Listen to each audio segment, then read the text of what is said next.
चलो अच्छा, ये क्वेश्चन नंबर 28 है। कह रहा है एक समांतर श्रेणी के n पदों का योग s1 है, 2n पदों का योग s2 है और 3n पदों का योग s3 है। तो आपको सिद्ध करना है s3 = 3 in bracket s2 - s1।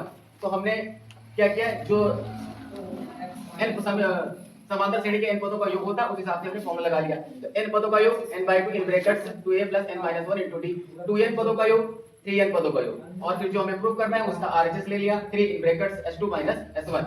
s2 और s1 के मान रखें और बस आगे केवल आपको कैलकुलेशन करना है। n/2 यहाँ से कॉमन ले लिया, 3n/2 हो गया, और यहाँ पे आप ब्रैकेट ओपन करेंगे, जोड़ेंगे, घटाएंगे तो आपको इस प्रकार से कुछ मिल जाएगा। और आप देखिए जो हमारे क्वेश्चन 3 है s3 के ही सिमिलर है, तो आपका आ गया s3 मतलब LHS, और यही हमें सिद्ध करना था। अब क्वेश्चन नंबर 29 है ना।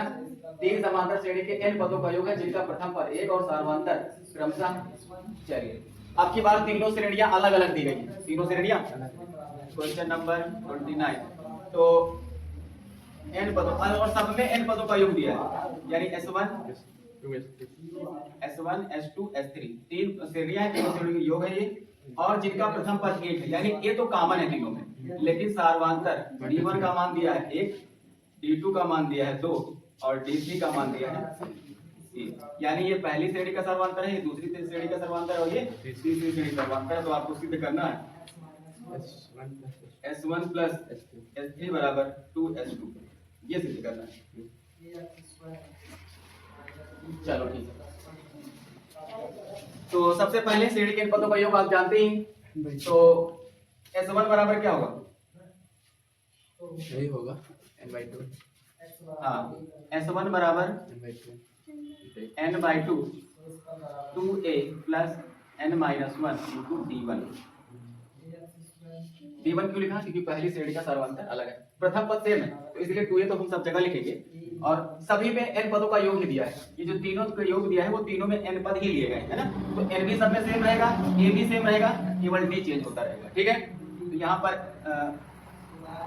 मान रख लेते हैं, n का मान तो पता ही नहीं हमें, 2, a का मान कितना है 1 + n - 1 और d का मान कितना है 1, तो s1 बराबर आ गया n/2, यहाँ 2 से 2 1 से गुणा प्लस n - 1, तो ये हो जाएगा s1 बराबर n/2 और ये हो जाएगा n + 1, है ना, तो घट गया। ठीक है, इसी प्रकार से आप s2 निकालेंगे, s2 बराबर भी n/2 2a + n - 1 * d2, तो n का मान तो वही है और 2a का मान अगली बार 1 ही है, प्लस n - 1 और d का मान बदल गया है 2 हो गया है इस बार, तो n/2 जो है 2 + अंदर गुणा करो तो हो जाएगा 2n -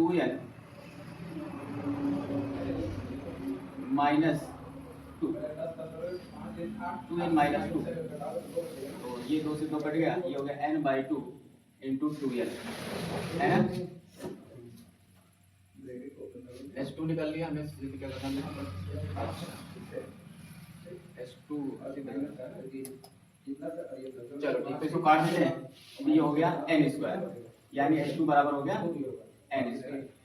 ठीक, अब s3 निकाल लेते हैं, s3 बराबर भी n/2 2a + n - 1 * d3, तो n/2 तो यही रहेगा, 2a का मान 1 भी वही रहेगा, n - 1 और d का मान चेंज हो जाएगा 3, इस बार कितना है 3, तो n/2 ये हो जाएगा 2a + ये हो जाएगा 3n - 3, 3n - 3, ये हो गया n/2 3n - 1, ये हो गया s3, ये हो गया s1। ठीक है ना, सबके मान निकाल लिए। अब हमें सिद्ध क्या करना है, हमें सिद्ध करना है s1 + s2, तो हम LHS ले लेते हैं, LHS ले लिया, हमें लिखना है s1 + s3, तो बताओ s1 का मान कितना है n/2 n + 1 और प्लस s3 का मान कितना है n/2 3n - 1।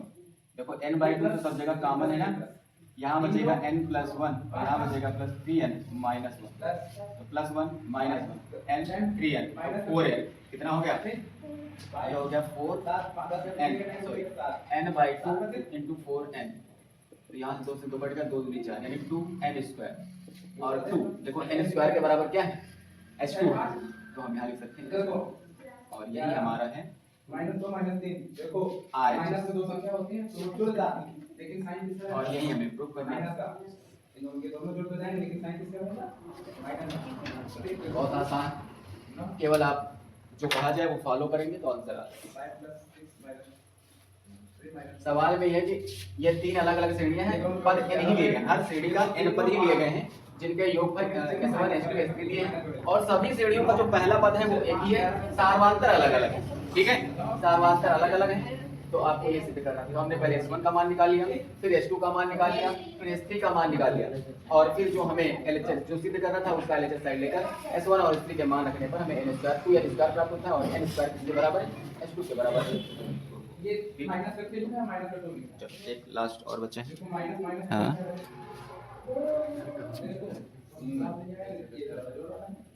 जैसे मैंने इनको तो कहा हाइब्रिड नमक खाया करो तो अब पता लगे कि हाइब्रिड नमक खाए, चाहे घोर के पी लिया आधा गिलास, पता लगा शाम को न्यूज आ रही है शमशान घाट की तैयारी हो गई है ना।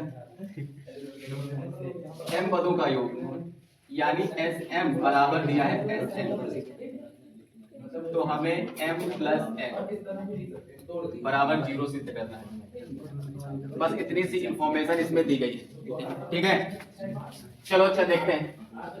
ये बताओ समांतर श्रेणी के n पदों का योगफल जैसे लिखते हो वैसे m पदों का योगफल लिखोगे तो क्या सूत्र होगा, m/2 2a + m - 1 × 2t, है ना।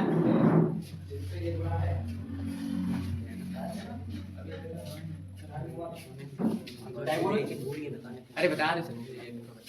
और इधर n पदों का योगफल हो जाएगा 2a + n - 1 × d।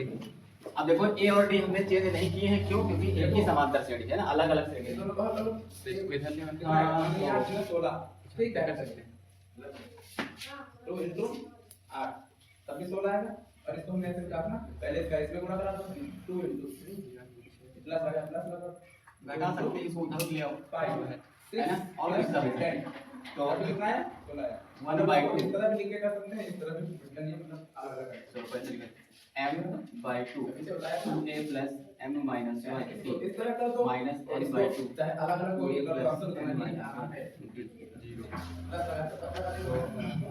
चलो अंदर पूरा करें, ये हो जाएगा 2am/2, फिर इधर पूरा करेंगे तो m - 1 अभी अंदर पूरा नहीं करते हैं, 2 - 2am/2 माइनस n - 1 यहाँ से और यहाँ से m कॉमन है 2a/2 कॉमन है ना, ये कहाँ इसमें नहीं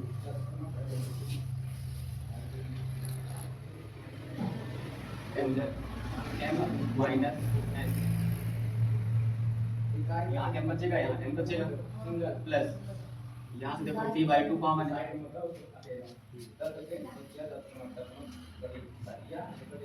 तो t/2 कॉमन है तो यहाँ हो जाएगा m² - m और यहाँ से काम लेंगे तो होगा n² + m बराबर 0, जो हो जाएगा 2a/2। अभी मैं काट ही रहा हूँ क्योंकि हमें जरूरत पड़ेगी तो इसीलिए मैं काट रहा हूँ, ठीक है। m - 1 + t/2 देखो m² n² एक ब्रैकेट हो जाएगा m - n और एक ब्रैकेट हो जाएगा m + माइनस यहाँ से माइनस जी निकालो लोग तो माइनस m - n बराबर देखो m माइनस है m माइनस है जब हर जगह से कॉमन है m माइनस n पूरी जगह से कॉमन लोगों तो ये जाएगा 2a/2 plus d/2 m plus 1 m plus n minus 1 बराबर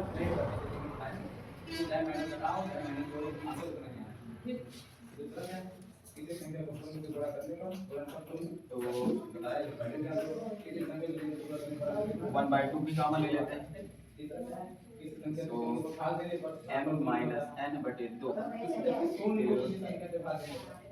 ये हो जाएगा 2a plus m plus n minus 1 d बराबर 0। तो यहाँ से आ जाएगा 2a plus m plus n minus 1 d, ठीक है। अब अगर आप ये हमें सिद्ध करना है। तो यहाँ पर अगर एस एम प्लस एन सूत्र लगाएंगे तो एम प्लस एन तो सिद्ध करना है बाई 2 और ब्रैकेट में 2a प्लस एन की जगह क्या है m प्लस एन माइनस 1 हो गया m प्लस एन बाई 2। और देखो इसका मान हमने 0 निकाला है, किसके बराबर है 0 के बराबर, यहाँ 0 है ना।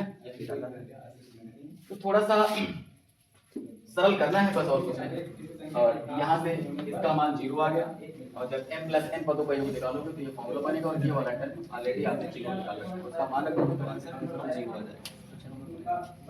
ठीक है, नोट करो, लगा लो, ना समझ में आए तो बताना, फिर से समझा देंगे बता दो। वो तो ठीक है सर, यहाँ पर मतलब जो स्क्वायर का आपने कॉमन ले लिया था ना पहले, यहाँ देखो m square minus m square एक ब्रैकेट में, ये प्लस b एक ब्रैकेट नहीं में, ऊपर थोड़ा एक और पॉइंट पर। हां यहाँ हाँ यहाँ यहाँ हमने d/2 कॉमन लिया, ठीक। तो यहाँ ये वाला टर्म ये वाला टर्म, यहाँ 2a/2 कॉमन लिया तो यहाँ m बचा, यहाँ n बचा, ये दोनों हो गए। यहाँ देखो d/2 d/2 यहाँ m स्क्वायर माइनस n और फिर यहाँ माइनस n जोड़ो तो minus n square plus side में कर देखिए, यानी ये वाला इसके साथ कॉमन है और ये वाला इसके साथ। ये थोड़ा स्टेप बढ़ा लिए ठीक।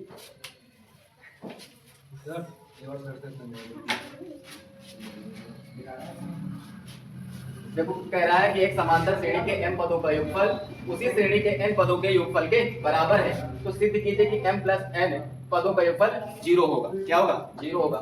तो जैसे शर्त में दिया था तो n पदों का योगफल का सूत्र लगाया, तो यहाँ n पदों का ये होता है, यहाँ n की जगह क्या है m है, तो सब जगह वही रखा। थोड़ा सा इधर उठा के ले और जो कॉमन आ रहा है वो कॉमन ले लिया। पहले तो ब्रैकेट ओपन कर लिया, ब्रैकेट ओपन करने के बाद जो कॉमन आ रहा है हमने कॉमन ले लिया। यहाँ पर 2am/2 और 2an/2, तो यहाँ 2a/2 हमने कॉमन ले लिया, तो यहाँ से m माइनस का यहाँ बचा n। यहाँ पर d/2 दोनों जगह कॉमन है ले लिया, तो यहाँ अंदर m से पूरा किया तो m स्क्वायर माइनस m, फिर यहाँ n स्क्वायर और n का पूरा किया प्लस है। ठीक है, अब ये सेम लिखा रहेगा, यहाँ देखो m square minus n square, तो एक ब्रैकेट में होगा m माइनस n और m प्लस n, फिर और माइनस m और प्लस n, यहाँ माइनस कॉमन ले लो तो ये प्लस हो जाएगा, ये माइनस हो जाएगा। आप देखो m माइनस n पूरे में कॉमन है, तो m माइनस n यहाँ भी कॉमन है, यहाँ भी, यहाँ भी, तो यहाँ कॉमन लिया तो केवल 2a/2 बचा, यहाँ कॉमन लिया तो m प्लस n बचा और यहाँ कॉमन लिया तो 1 बचा। ये देखो ना, अगर हमको समझा दो, हम समझा रहे हैं, कहाँ देगा तू? तो जब मैंने इधर पढ़ के देखा तुम्हारी खोपड़ी अब अगले की तरफ थी। कुछ लिखा नीचे ना